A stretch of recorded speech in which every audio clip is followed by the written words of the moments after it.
MLA doctor Nelavala Vijayasri ఆధ్వర్యంలో మంగళవారం సూళ్లూరుపేట నియోజకవర్గంలోని 63 అనారోగ్య బాధిత కుటుంబాలకు ప్రభుత్వం ఆమె ద్వారా ముఖ్యమంత్రి సహాయ నిధి చెక్కులుగా 42,71,560 రూపాయలు పంపిణీ చేయగా లబ్ధిదారులు సంతృప్తి వ్యక్తం చేశారు.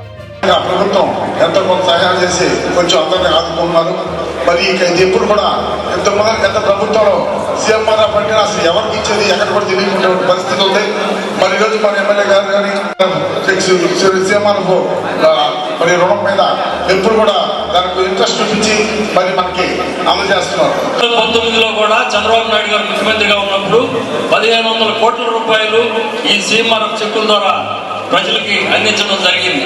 అదేవిధంగా మళ్ళీ ఆయన ముఖ్యమంత్రి అయిన నాకు తెలిసి last time CM relief fund చెక్లు ఇచ్చి నెల కూడా అవ్వలేదు. ఇంకా మనం నెల కూడా కాలేదు. 79 లక్షల రూపాయలకి ఇచ్చాం పోయినసారి నవంబర్ 15వ తేదీ.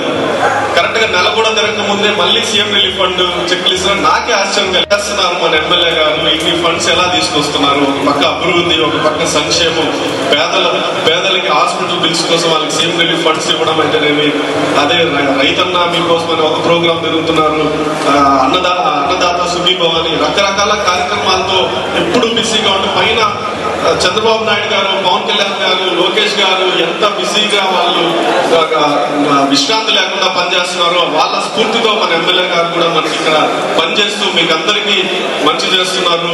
ప్రతి ఒక్కరిని ఇందాక పెద్దలు అన్నట్టు పార్టీలకు అతీతంగా అంటే ఆ దగ్గరికి ఒక బాధితులు వస్తే కాలేదు మళ్ళీ ఒక 63 మందికి ముఖ్యమంత్రి సహాయాన్ని నుంచి చెక్కులు తీసుకొచ్చి రావడం అంటే చిన్న విషయం కాదు. గత ప్రభుత్వం ఏ ఒక్కరికి సీఎంఆర్ఎఫ్ ఇచ్చిన దాఖలా లేదు. లేదా వైసీపీలో మంచి నాయకుడికో మంచి కార్యకర్తకో ఎవరికో ఒకరికిద్దరికి మాత్రం సీఎంఆర్ఎఫ్ ఇచ్చేవాళ్ళు. కానీ ఇది పార్టీలకు అతీతంగా మరి ఈరోజు మన సూళ్లూరుపేట నియోజకవర్గంలో ఒక్క విగ్రహం కాదు, 2 విగ్రహాలు. సూళ్లూరుపేట హెడ్ క్వార్టర్స్ లో ఒక విగ్రహం, మరి అదేవిధంగా నాయుడుపేట టౌన్ లో ఒక విగ్రహం. 2 విగ్రహాలు అవి ఈ రోజు నిర్మాణం చేపట్టడం జరిగింది. నియోజకవర్గంలో ఇప్పటి వరకు ఈ 1.5 సంవత్సరంలో మొత్తం కలిపి మనం 3,44,00,000 వరకు సీఎంఆర్ఎఫ్ ఫండ్ మనం తేవడం జరిగింది. దీనికి కారణం మన ముఖ్యమంత్రి శ్రీ నారా చంద్రబాబు నాయుడు గారు. ఆయన అటు సంక్షేమం కానీ ఇటు అభివృద్ధి కానీ రెండూ తీసుకెళ్లడమే కాకుండా అటు ఎవరైతే పేదవాళ్ళు ఇబ్బంది పడుతున్నారో వాళ్ళందరికీ కూడా ఇటు సీఎంఆర్ఎఫ్ కావచ్చు, అలాగే ఆయన ప్రచారంలో చెప్పిన సూపర్ 6లో భాగంగా ప్రతి ఒక్కటి కూడా నెరవేర్చుకుంటూ వచ్చారు. మీరే చూసుంటారు, మన ముఖ్యమంత్రి వర్యులు శ్రీ నారా చంద్రబాబు నాయుడు గారు అధికారంలోకి వచ్చాక ఆయన చెప్పిన పెన్షన్లు కూడా 1000 రూపాయలు పెంచి 4,000 చేసి ఇప్పుడు ఓన్లీ మన నియోజకవర్గం మాత్రమే 17 కోట్ల వరకు మనము పెన్షన్లు నియోజకవర్గం మొత్తం డిస్ట్రిబ్యూట్ చేస్తున్నాం. అలాగే అన్నదాత సుఖీభవ కింద రైతన్నలకి అండగా నిలబడతానని ఆ రోజు మాటిచ్చిన ప్రకారం ఈరోజు మనకు 18 కోట్లు అన్నదాత సుఖీభవ కింద ప్రతి రైతు అకౌంట్లో 2 విడతలుగా 7,000 లెక్కన వాళ్ళ అకౌంట్లో పడడం జరిగింది. అలాగే 3వ విడత కూడా సంక్రాంతి అప్పుడు ఎన్నో సంక్షేమ పథకాలు కానీ అలాగే పేదవారు అలాగే నిలబడిపోకూడదు, వాళ్ళకి సొంత ఇంటి కళ నెరవేరాలని ఈరోజు ప్రతి ఒక్క పేదవాడికి కూడా హౌసెస్ అన్నీ కూడా శాంక్షన్ చేసి మన నియోజకవర్గంలోనే అన్ని మండలాల్లో కూడా అన్ని గ్రామాల్లో హౌసెస్ మొన్న నేను దొరవారి సత్రంలో గ్రీవెన్స్ ఏర్పాటు చేస్తే ఒక్కరు కూడా ఇల్లు కావాలని రాలేదు. అలా మన నియోజకవర్గం మొత్తం కూడా చంద్రబాబు నాయుడు గారు ఆదేశాల మేరకు ప్రతి ఒక్కళ్ళు ఏ పేదవాడి ఇల్లు అడిగినా కూడా ఈరోజు శాంక్షన్ చేసేలాగా అందరం కూడా పనిచేస్తున్నాం.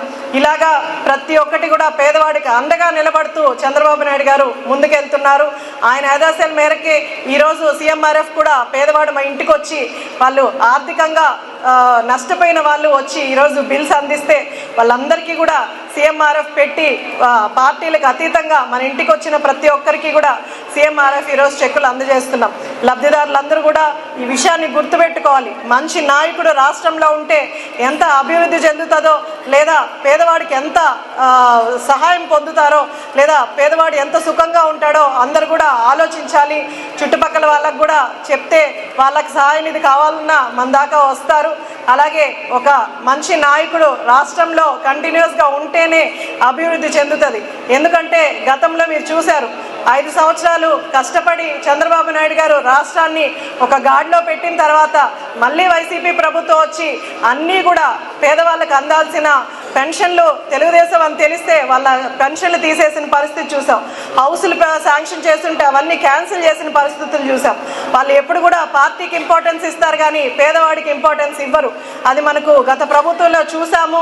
అందరూ కూడా పేదవాళ్ళందరూ కూడా ఇబ్బందులు పడ్డారు. కాబట్టి లబ్ధిదారులు కానీ ఇక్కడున్న నాయకులు కూడా అందరూ కూడా మన చంద్రబాబు నాయుడు గారు కష్టాన్ని మనకు ఫలితం చూపించాలంటే చంద్రబాబు నాయుడు గారు చేసేవన్నీ కూడా మనం ప్రజల్లోకి తీసుకెళ్లాల్సిన అవసరం ఎంతో ఉంది. ఎందుకంటే వీళ్ళు ఇంకా కూడా అబద్ధ ప్రచారాలు ప్రజల్లోకి తీసుకెళ్తూ నమ్మేలాగా వాళ్ళు చెప్తున్నారు. కాబట్టి మా సత్యాలు ఏవైతే చంద్రబాబు నాయుడు గారు ఇస్తున్నారో అవన్నీ ప్రజల్లోకి తీసుకెళ్లాల్సిన బాధ్యత ప్రతి ఒక్కరికి ఉందని పంచాయతీ నాయకులు, ఆ మండల నాయకులు వేదిక సరే పార్టీని గుర్తుపెట్టుకోండి. చంద్రబాబు నాయుడు గారిని గుర్తుపెట్టుకోండి. దయచేసి రిక్వెస్ట్ రమణయ్య రాజా గారు, అసలు రాజా మీకేనా వచ్చింది? మహేంద్ర గారు అందిస్తున్నారు. మరి దాంట్లో అశోక్ రెడ్డి సరే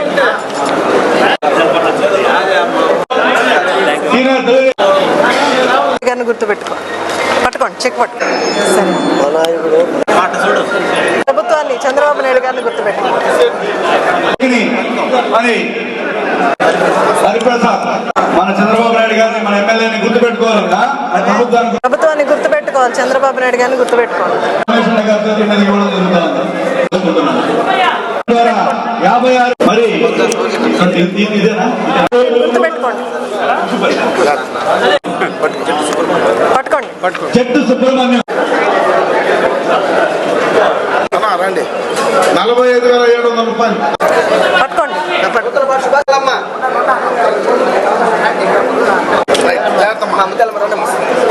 జనగణన రెడ్డి పెట్టుకోండి.